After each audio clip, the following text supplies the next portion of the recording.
In this video, we will be learning about the pen tool. In V-Stitcher, we can use the pen tool to draw lines and shapes.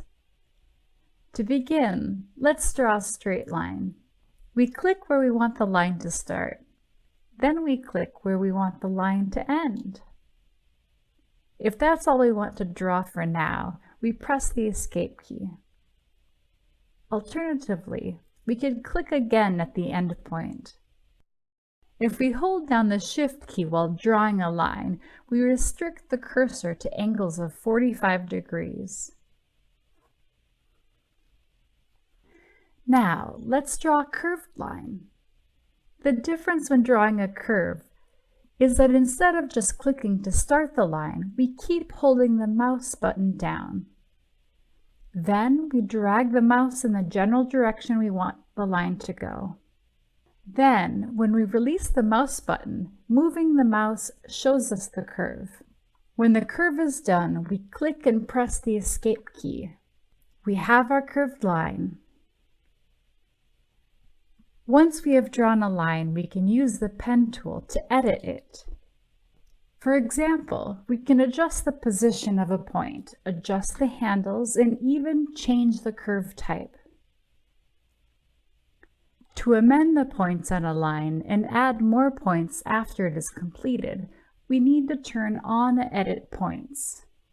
With Edit Points on, we can also continue drawing from a completed line. To do this, we hover over the first or last point in the line until the cursor highlights the point by enlarging it. Then, we click on the point to continue the line.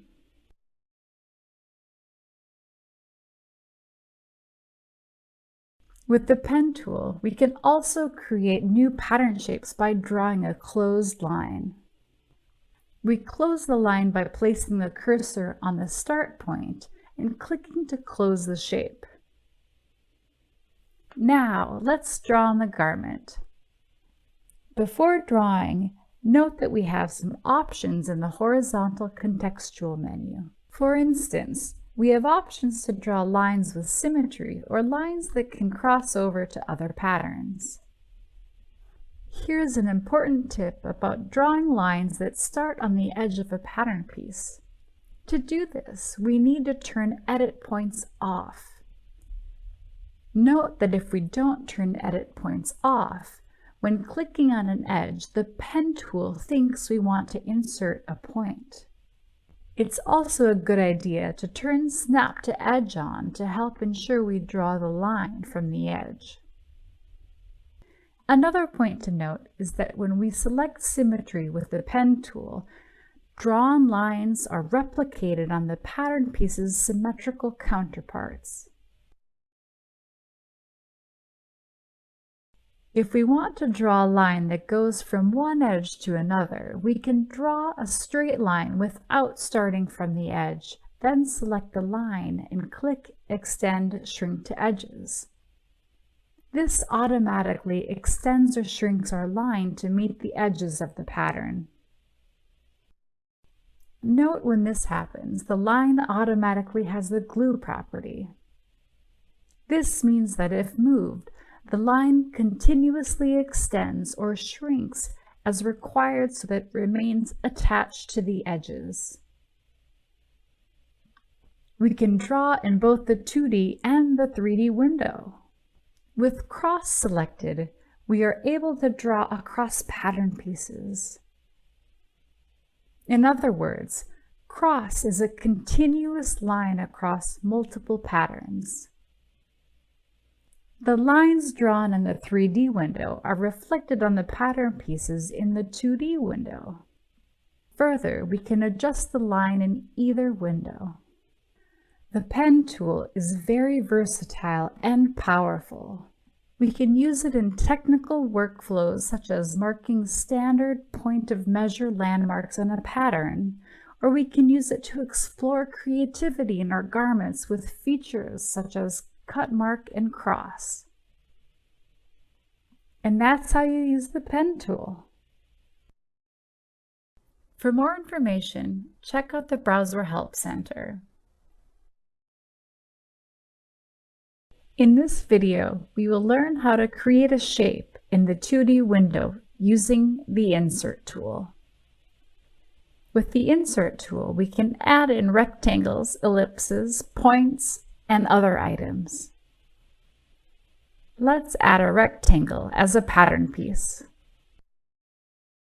If we want to create a square pattern piece, we hold down the Shift key while dragging the mouse. We can use the same technique to insert an ellipse or a circle.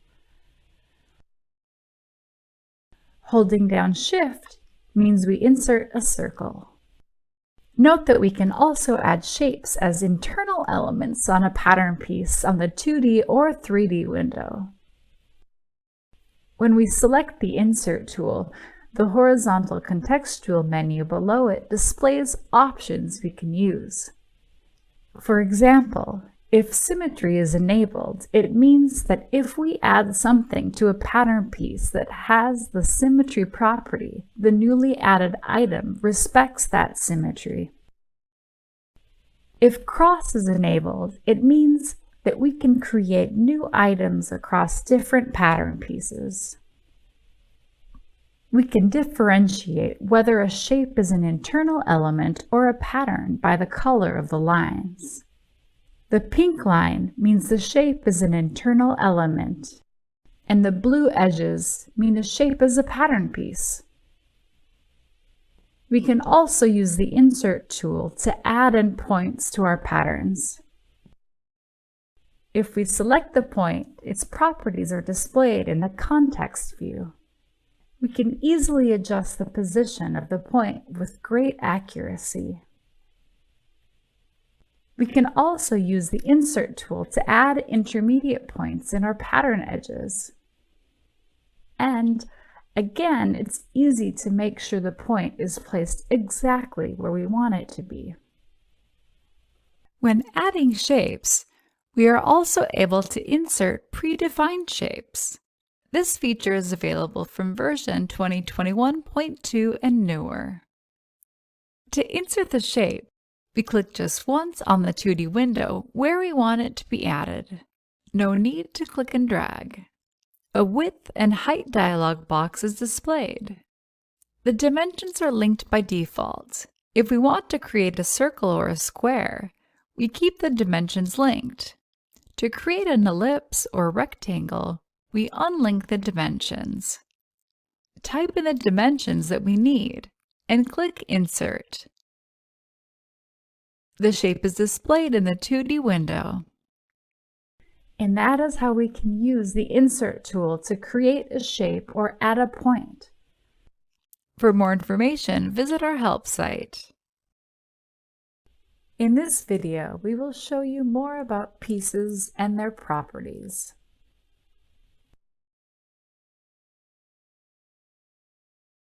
After importing pattern pieces into VStitcher, we can see them in the 2D window.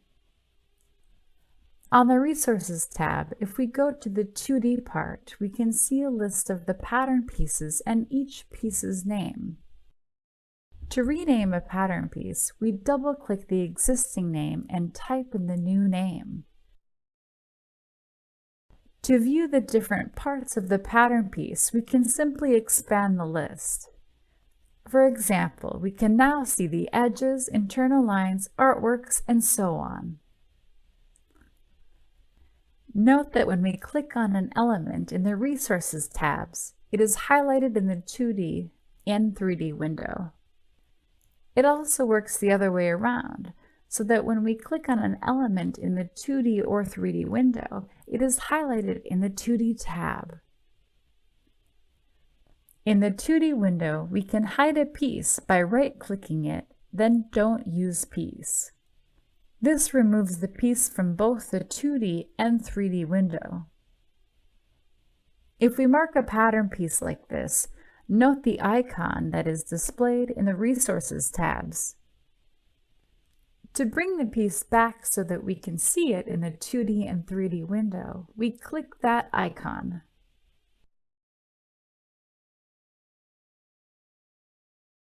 If we decide that we don't want a piece to be shown draped in the 3D window, we can see this in the context view. If we mark a pattern piece like this, note the different icon that is displayed on the Resources tabs. Let's go back to the 2D window. One of the options we have here is to choose what information is displayed. For example, we can hide or show textures, grain line, shape information. Note that shape information includes the system-generated ID number for each pattern piece. If we want the shape information to include the name we give our pattern pieces, we have to set this separately. In the main menu under View, choose the 2D display to set your information. Having the piece ID and name display make it easily to identify our pieces, especially when working with more complicated garments. Now, let's talk about some pattern piece properties. In VStitcher, we can create symmetrical copies of patterns. We have two types of symmetry. We can create symmetrical pieces, or we can create patterns with inner symmetry. Piece symmetry is used for patterns which are separate but mirroring one another. For example, sleeve patterns. Inner symmetry is used on patterns which mirror themselves. For example, t-shirt bodice patterns. Creating symmetrical patterns links the two pieces so that edit actions done on one piece are automatically done on the other. In addition, stitching to or from one piece is automatically done on the other. In general, it is recommended to use symmetrical patterns in VStitcher when working with garments which are symmetrical. This avoids discrepancies when adjusting patterns or stitching, and it is a much more efficient way to construct your garment. Symmetry is different from a cloned pattern. We can clone pattern pieces by right-clicking on the pattern and selecting Clone. This just creates a duplicate pattern piece, but the two pieces are completely independent. Remember that we can use keyboard shortcuts. For cloning patterns, we can use Ctrl-C to copy and Ctrl-V to paste. If using a Mac, it's Command-C and Command-V. Let's begin by looking at piece symmetry. Piece symmetry can be identified by the annotations at the bottom of the patterns. The pattern indicated X is the parent pattern, while the pattern indicated as SymX is the child pattern. To have a better understanding of this, let's turn on shape information to see the pattern ID. In this case, pattern 5 is the parent pattern, as seen by the annotation below. Its child pattern is pattern 31. Let's create another child pattern. The multiple child patterns are indicated below. To create piece symmetry, we click on the pattern followed by the X in the context view. This creates a symmetry where the grain lines are mirrored. If Y is selected, the grain line of the pattern is not mirrored. To cancel piece symmetry, we must select the child pattern and cancel the symmetry in the context view. Now let's have a closer look at inner symmetry. Patterns with inner symmetry have a dotted line in the middle to indicate the pattern is mirrored. To create inner symmetrical patterns, the pattern should already be symmetrical to begin with. We select the pattern and click Create. If we start with only half of the pattern, we click on the edge where the pattern will be mirrored from and create edge symmetry. To cancel symmetry, we can select the pattern and select either keep half or keep both. This depends if we only need the original half of the pattern or the full pattern without symmetry. In this video, we have shown you more about pieces and properties. For more information, check out the Browser Help Center. In this video, we will be showing more information about point types and properties. There are the following different point types in VStitcher: corner points, intermediate points, notch points, internal points. Corner points are shown as a square. They mark the corner between two edges. For example, the sleeve cap pattern piece has a corner point between the two edges. Intermediate points are shown as a circle. They shape the curves of pattern edges and are only visible with edit points enabled. Notches are shown as a yellow line coming out of the point. A notch can be either a corner point or an intermediate point. Internal points are points within the patterns. Internal points can be used as markers, or if we need to, we convert them to drill points. To change the properties of a point, we select it in the 2D window, then go to the context view to make the appropriate adjustments. Note that we can also marquee select or multi-select points to change more than one point at a time. Each point, other than an internal point, has a curve type.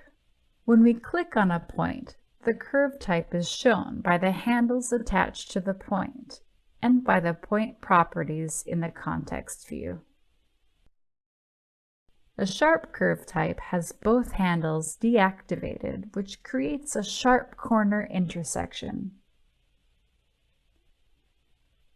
A curved curve type has independent handles and may be curved or sharp depending on handle orientation. A smooth curve type has handles which are connected. Moving one will affect the other line. Note that we can also switch curve types by double-clicking the point. If we would like a point to have only one handle, we turn off the handle in the context view.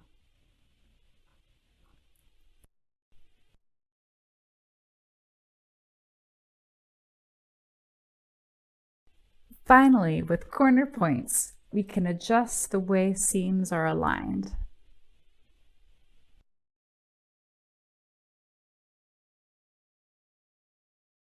A line within the pattern is called an internal line.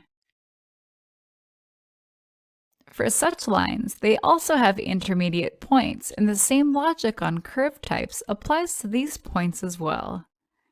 So we can adjust them as needed.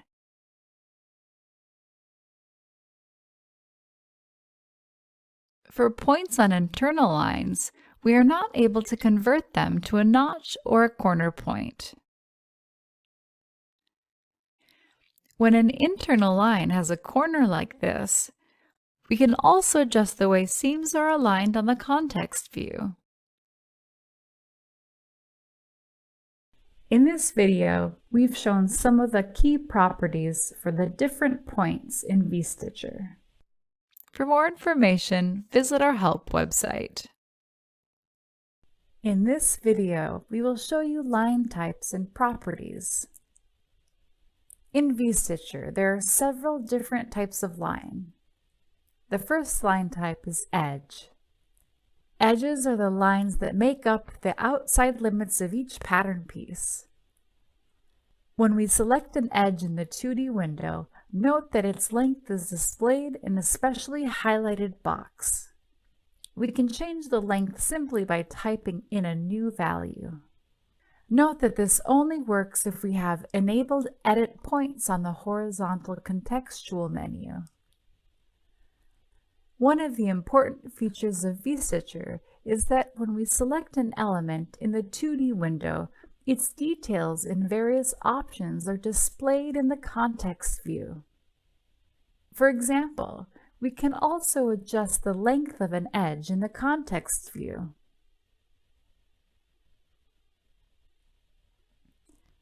There are various actions we can perform on the edge shown here. For example, we can save an edge as a ruler, trace it as an internal line, clone edges by offset, and so on. Let's do a clone by offset. A clone by offset copies the selected edge or edges and creates one or more parallel lines at set distances from the original. Assume we want to move the hem lines by 2 centimeters using clone by offset. First, we select all the edges. Then we go to the context view and in transformation at Y, type in the distance we want of 2 centimeters. Then, with the edges still selected, we click Clone Edges by Offset. We type in the distance we want of -2 centimeters. A minus figure because we want the line to be inside the pattern piece. We select Extend to Edges and we apply the effect. Now we have extended the edge of the pattern piece with an internal hemline. At the bottom of the context view, edge properties are displayed. Here, we can add a shrinkage effect of the edge, switch a line to a quilting line when creating a puffy garment, and add reinforcement to an edge where needed. We'll cover properties like shrink, puffy, and force multiplier in later videos. The next type of line is an internal line. Internal lines are lines within the pattern. They are shown in pink. When we select an internal line, we again see its details and various options displayed in the context view. We can change the size of an internal line using the context view. Here's a tip. If we multi-select edges or internal lines, we can see the total measurement of the selected lines without having to manually add them together. The drop-down bar, Convert Internal Line To, allows us to choose whether to convert the internal line to a floating line or to convert it to an edge. This can be useful, for example, when amending a neckline shape. If we have a closed internal line, we can convert this to a hole. Holes can be moved within a pattern and will simulate as such in the 3D window. Note that the hole would become invalid in these conditions. If the hole is overlapping the piece's edges, if the hole is overlapping another hole within the garment, if the hole is overlapping darts or smart trims. When a hole is invalid, its edges are red and the hole will no longer be visible and simulated in 3D. The last option that's available from the drop-down is a slit. When we have an internal line that touches only one edge of the pattern, we will be able to convert the line into a slit. This option can be useful to create plackets or keyholes.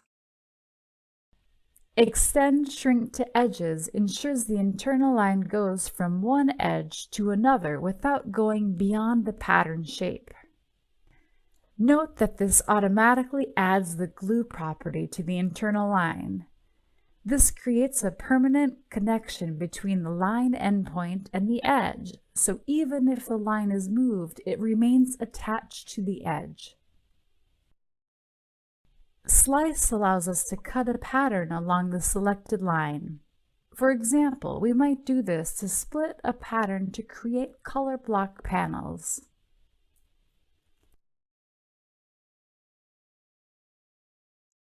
When we slice patterns, the edges of the patterns should still be stitched, and we would only need to dress the garment to update the simulation. Slicing on a closed internal line within the pattern will cause the dialog box to pop up, asking if we want to convert the line into a hole. Slicing an internal line that only touches one edge of the pattern will cause the dialog box to pop up, asking if we want to convert the line to a slit. Reduce points helps to reduce the number of intermediate points on an internal line or a pattern edge. While this is a useful feature, we always need to take care not to overuse it. We want to reduce the points just enough to maintain the integrity of our patterns. Join allows us to combine two separate internal lines to become one. At the bottom of the context view, line properties are displayed. We can add properties to the internal lines. For example, we can copy the line over to its symmetrical counterpart by selecting Symmetry.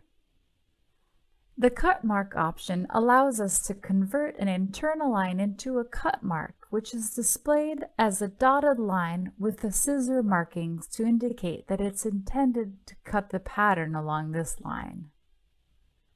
Cut marks allow us to visualize color blocking prior to cutting the pattern. We can easily drag and drop fabrics or colors into the different areas after adding cut marks to have a better idea of the change. Additionally, if we have multiple cut marks on a pattern, we can divide the pattern along the cut marks. We also have other options like adding shrink, creating quilting lines for puffy garments, folding the pattern along a line, and creating an ironed crease line in the simulation.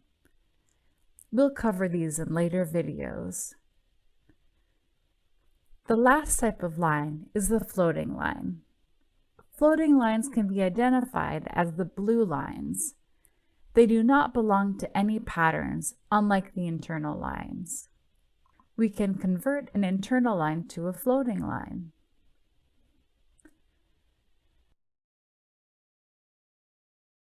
We can also draw a floating line using the pen tool. We can place floating lines over patterns to slice the pattern pieces, or we can convert a floating line to an internal line. As seen, lines in V-Stitcher are very powerful, and there are many options available to help make it easier to create stunning garments. We will cover some of these features in future videos. For more information, check out the Browser Help Center. In this video, we will be learning about how we can group, lock, and hide our elements in V-Stitcher to create a more organized workflow. Let's start with the Group feature. This allows us to group internal elements together. Once grouped, we can perform actions on this group. We can group artwork, trims, internal lines, and attached pieces which are attached to the same base piece. For example, we might want to group the different elements of artwork which makes up a compound artwork. To group elements, first we select the elements we want to group. Then we right-click one of the selected elements and click Group. For example, we want to select all the artwork elements on the back bodice. We disable pieces in the horizontal contextual menu to make it easier to marquee select the artwork elements. Right-click a selected element to access the right-click menu. Click Group. The elements are grouped. Note that we cannot group parts of different pattern pieces, elements with a cross property. Also, it's not possible to create a group within a group. Once elements are grouped together, they are displayed in their own group folder in the 2D part of the Resources tab.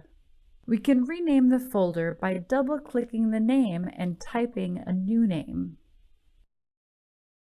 In the 2D window, when we hover our cursor over one of the elements in the group, a bounding box is displayed to show that the element belongs to a group. We click one element to select the group. If we would like to move or change the size of only one element in the group, we double-click on the element to isolate it. Then we can make the change we want.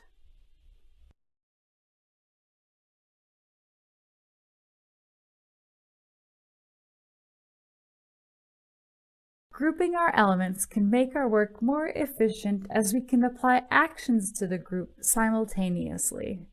For instance, we can copy, paste, move, scale, and rotate a group.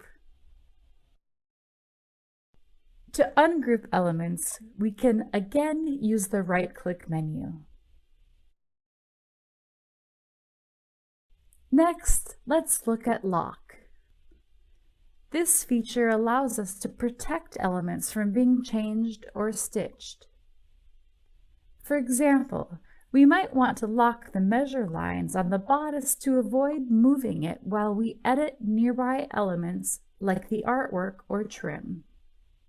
We can lock any element that displays on the 2D part of the Resources tabs, except the edges of a pattern piece.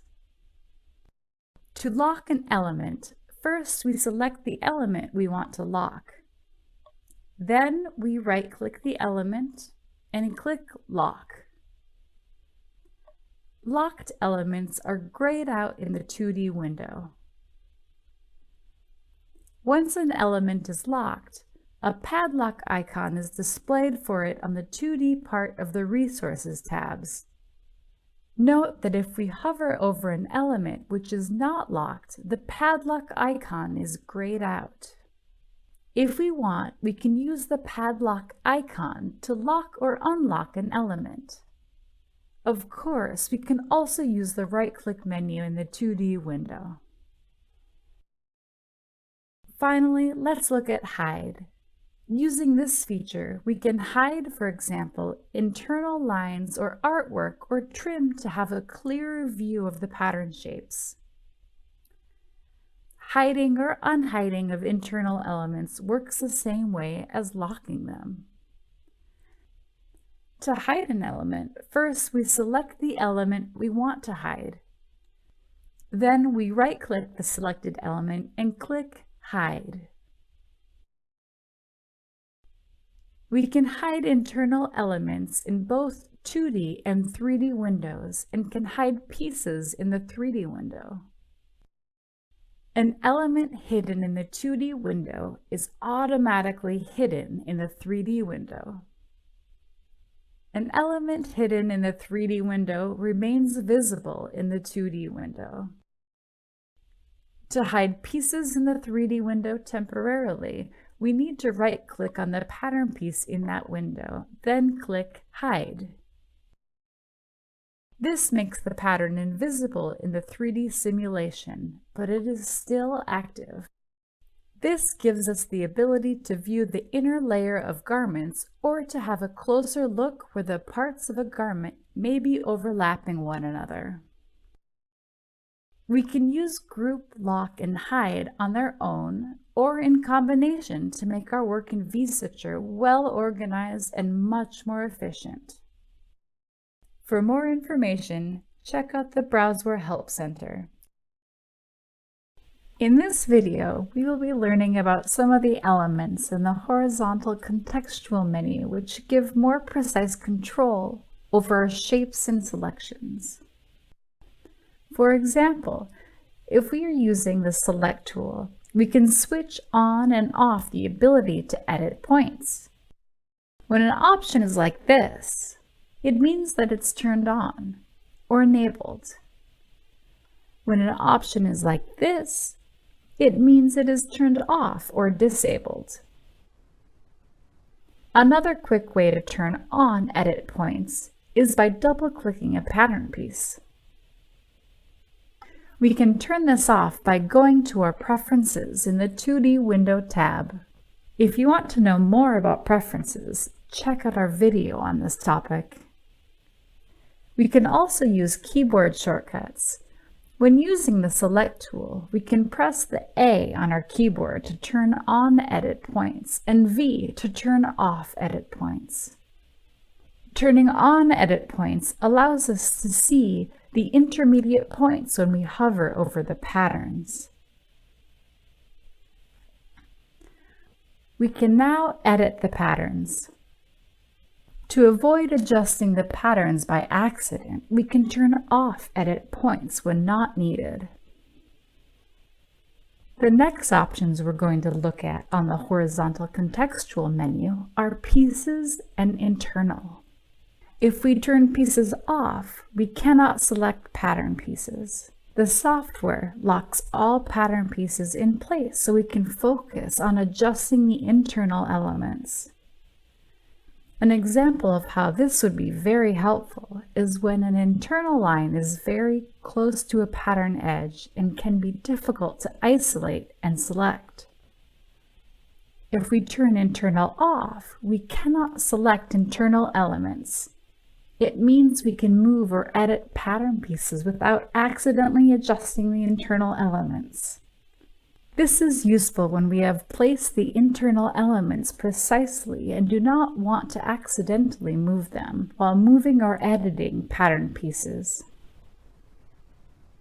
The next option we're going to look at on the horizontal contextual menu is the gizmo. The Gizmo tool allows us to rotate and scale pattern pieces in the 2D window. To rotate, we drag the black dot on the gizmo.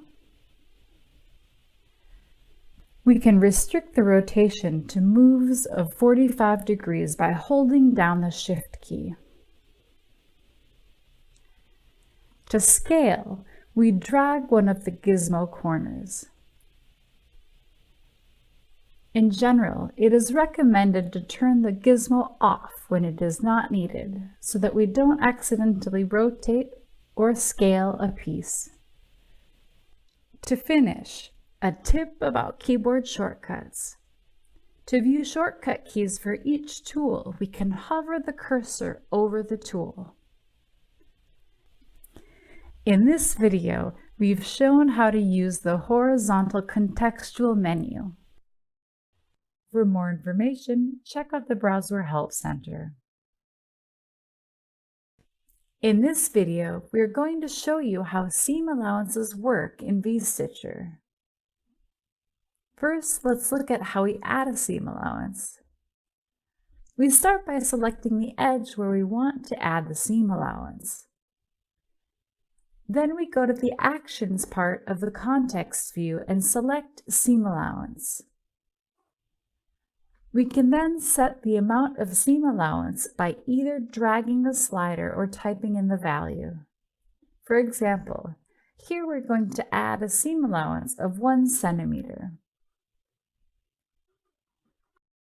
To view the seam allowances in the 2D window, we use this tool on the 2D window toolbar.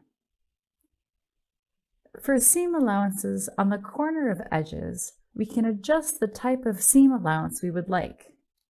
We start by selecting the corner point. Then we go to the Point Properties part of the context view and select the allowance corner we want.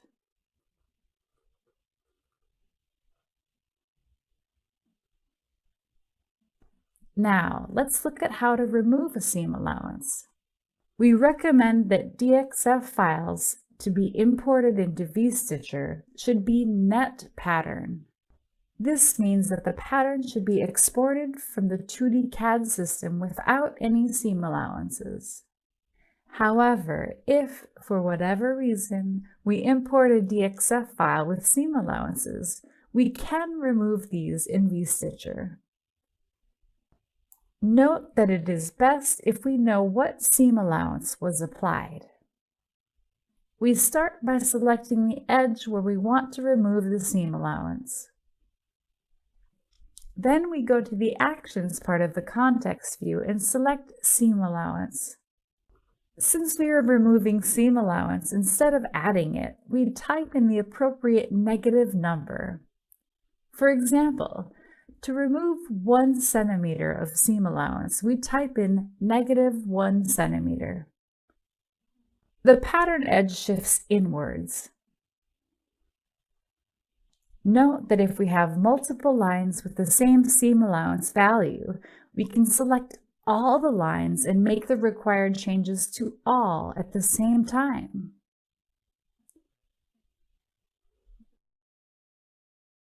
In some cases, depending on how the DXF file is created, our pattern pieces may have internal lines to mark the seam edges.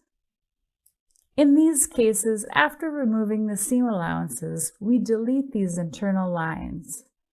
We do this to avoid stitching on the internal lines. After removing the seam allowance, notice that the pattern piece's corner point is not shown and the pattern is locked. This is because the corner points and the edges are along the outer area where the seam allowance is. To fix this, we switch lines to sew lines.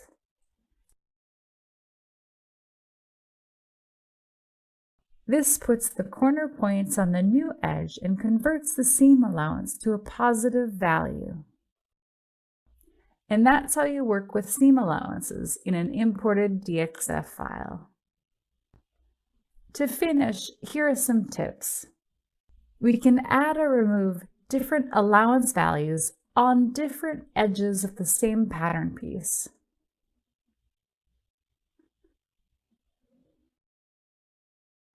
If a pattern piece has the same seam allowance value, we can easily select all its edges. We select the pattern. Then we go to the Context view and click the Line tab. Now all edges are selected and we can add or remove seam allowances as we want. In this video, you have learned about adding and removing seam allowances in V-Stitcher. For more information, check out the Browser Help Center. In this video, we will be showing how to use the measurement tool. In V-Stitcher, we can make a temporary measurement line by using the 2D measurement tool. The tool behaves similarly to how the pen tool works. We click where we want to start the measurement and where we want to end the measurement. The distance is displayed for us. Note that we can use the Snap to options if needed. Here are some useful tips about using the measurement tool. First, we can create curved measure lines using the same method we use with the pen tool to create a curved line.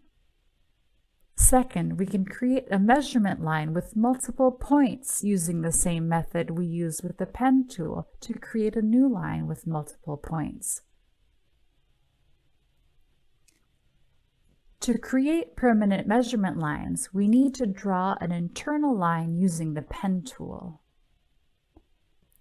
If we select the internal line, we can see the measurement in the context view. And we have the option to save the measurement as a ruler. All saved rulers are displayed on the Resources tabs here. To rename the measurements, we double-click the existing name and type in what we want the new name to be.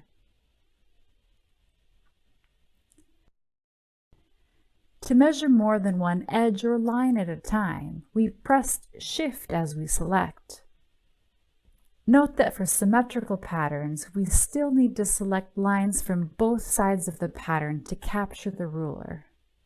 For example, when we want to capture the waist circumference measurement, selecting only the lines on one side of the front and back bodice patterns captures only half of the waist circumference measurement. Thus, we must multi-select all 4 waist lines on the bodice patterns.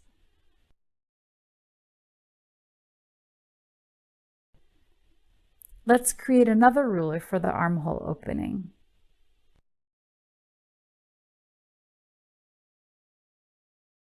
We can continue adding in all the rulers to populate the list of measurements. When you hover your cursor over the different rulers, the lines in the 2D window are highlighted in different colors to indicate the measurements which were saved. Note that all changes to patterns or edge measurements are reflected on the saved rulers.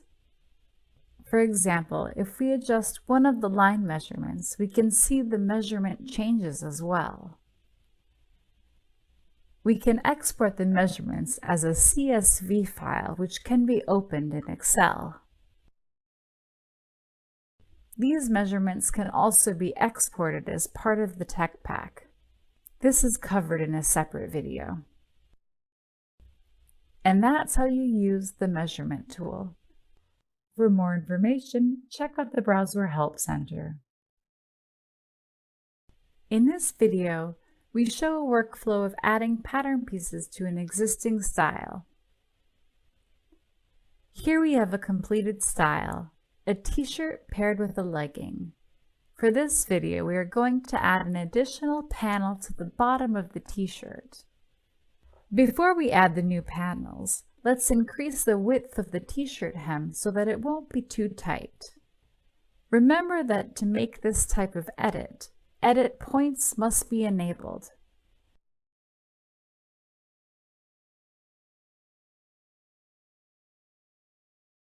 We can now add in the panel. To do so, we start by inserting a rectangle. We want it to be roughly half the width of the t-shirt hem. Note that before we edit the width and height, we unlink these so we can change each value independently.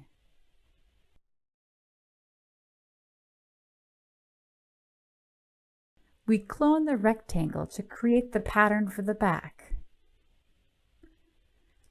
and adjust the width of this rectangle according to the back t-shirt hem measurements.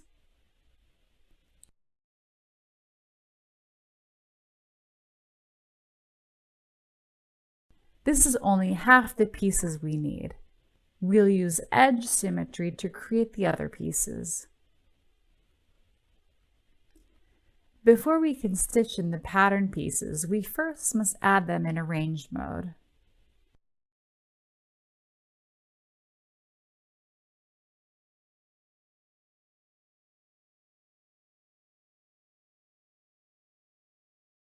Now, let's stitch the pattern pieces to the garment.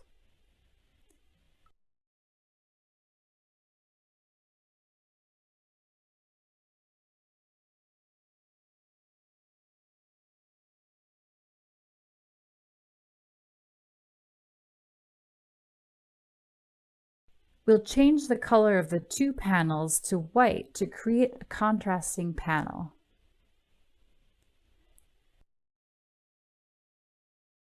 Let's check the 3D simulation to see what the outcome looks like. Using 3D to validate our patterns, we can see that perhaps the top panel is too long. Let's shorten it by 5 cm.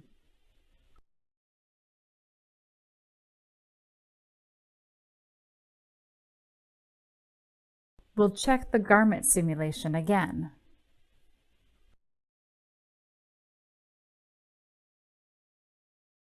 We can create a curve on the center front and back by moving the points downward and adjusting the handles.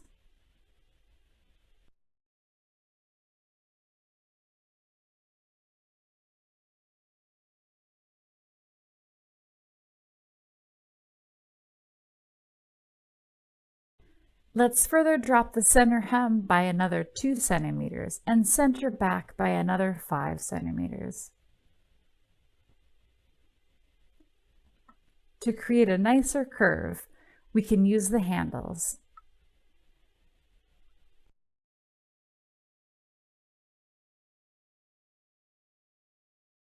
And that is how we complete a new design by applying some of the simple pattern modification or creation tools in vStitcher.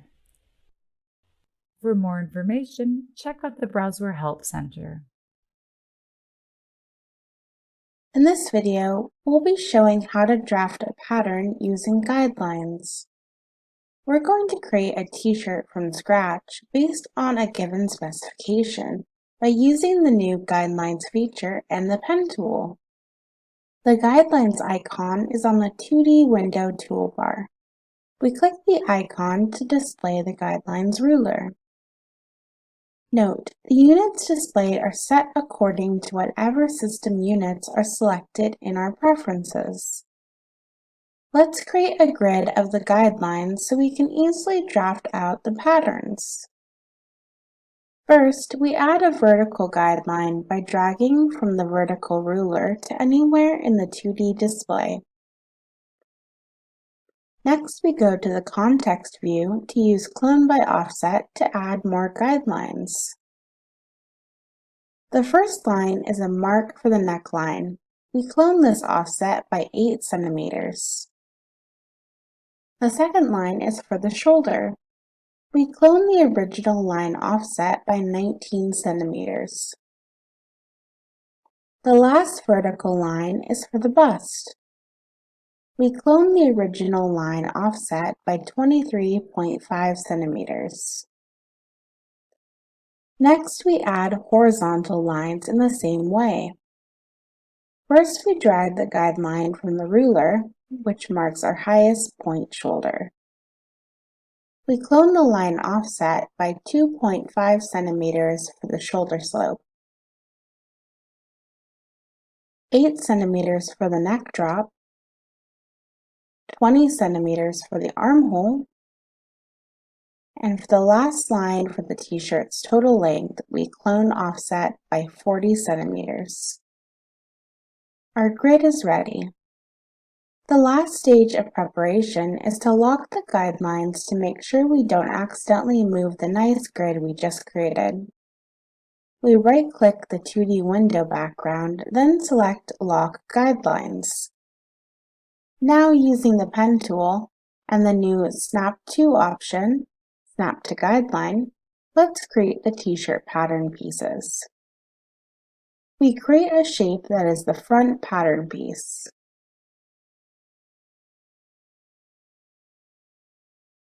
We assign a suitable fabric for the pattern. We curve the armhole line and ensure the armhole measurement is about 20 centimeters. Then we curve the neckline to about 12.5 centimeters. We can ensure the handle is perpendicular to the center front edge by pressing down Control or Command for Mac users while adjusting the handle. Half the front piece is now ready. Let's create a diagonal guideline to help us with the sleeve shape. There are 2 ways of starting to do this. One is by selecting a line. The second way is by selecting 2 points. Then we right-click on whichever selection we've made and click Create Guideline. Now we have a guideline that matches the angle of the shoulder. Next, we clone the line offset by 1 centimeter. And we turn it into a perpendicular line by selecting the 90 degrees option in the context view. We can see in the context view there is one more option, to flip the guideline. We want to snap this line to the shoulder point. Let's continue adding lines to the grid to help create the sleeve. We clone this new line offset by 17 centimeters. We select the shoulder line and clone offset by negative 13.5 centimeters. Using the pen tool, we draft the sleeve pattern shape.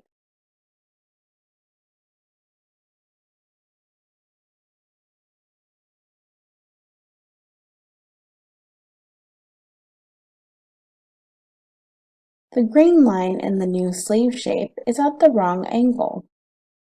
Selecting the shoulder guideline, we can see its angle is 167.2 degrees. Let's change the grain line by calculating the correct value in the context view.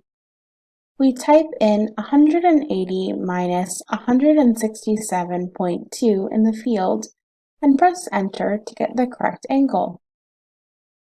Now we hide our guidelines so we have a clear view to change the sleeve angle to be 90 degrees. By right-clicking in the background of the 2D window, we can click to hide the guidelines. The shape still needs fine-tuning. We'll select the cap point and move it down 2.5 centimeters. Now let's curve the shape.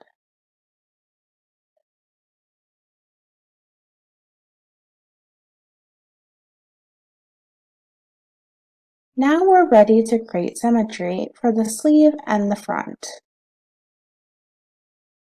For the sleeves, we need to cancel the inner symmetry. If there are changes that need to be done on the curve, we should do these after canceling the inner symmetry. We create X symmetry for the sleeve for the other side.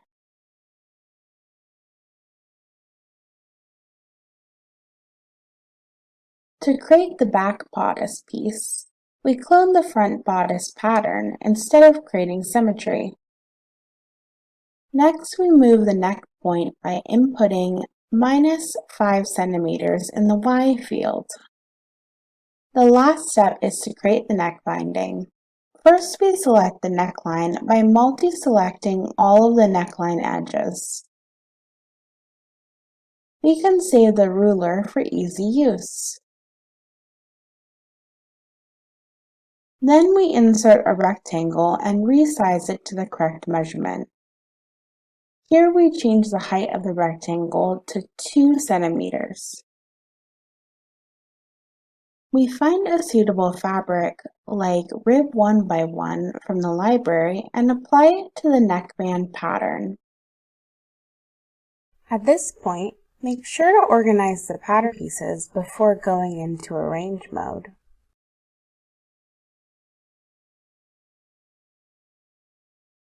We stitch the shirt. We're using the single stitch to start.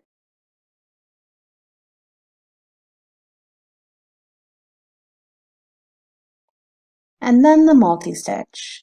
If needed, don't forget to cancel the symmetry when using multi-stitch. We can stitch in the 2D and 3D window. Dress the t-shirt and we're complete. And that is how to draft patterns using guidelines. For more information, visit our Help Center. We'll show how to create leggings from scratch in V-Stitcher using the Guidelines feature and the Pen tool.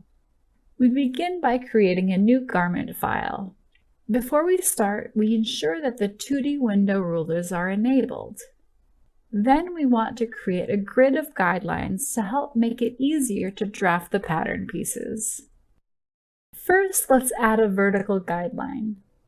We drag from the ruler to the 2D window. We create a guideline for the hip measurement first. Assuming our hip measurement is 39 centimeters, we clone this guideline by 39 centimeters. For the front rise, we'll clone this line and offset by 3 centimeters. And for the back rise, we clone this guideline and offset by 7 centimeters. Next, we add a horizontal line to mark the crotch. We clone this line and offset by 6 centimeters to mark the hip line. For the waistline, we clone the crotch line and offset it by about 20 centimeters. Lastly, for guidelines, we clone the line again and offset it by 60 centimeters for the hem. Great! Now we can use the pen tool to roughly draft the leggings pattern shapes. We ensure that Snap to Guidelines is enabled before drawing. This is a great starting point. We now hide the guidelines. Next, we enable edit points and reshape the lines by using different curves and move the back corner point 2.5 centimeters inwards and 2.5 centimeters upwards.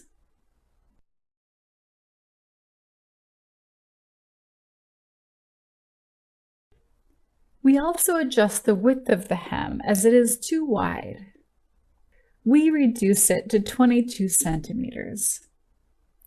For the front and back inseam, we use the handles of the points to adjust the curvature of the edges. Let's also drop the center back crotch point by 1 centimeter so that the inseam measurements are a better match. And for the last touch, we curve the waistline slightly. Next, we create X symmetry on this piece for the other side of the legging.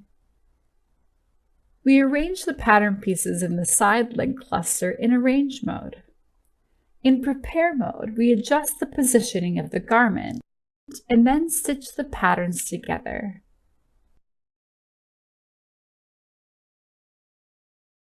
We dress to see the results. To complete the legging, we create a waistband. The waistband measurement is 35.6 centimeters. We insert a rectangle of 34 by 7 centimeters. Once that is done, we create edge symmetry on the center front edge.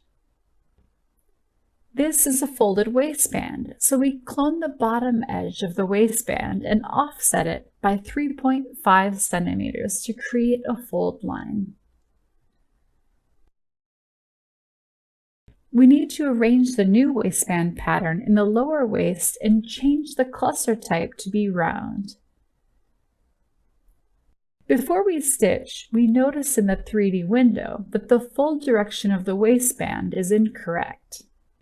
We need to flip the fold direction on the line and ensure that the waistband is folded on the correct side of the fabric by changing the prepare angle to a negative value. Finally, we stitch the waistband to the pants and dress. The leggings are ready.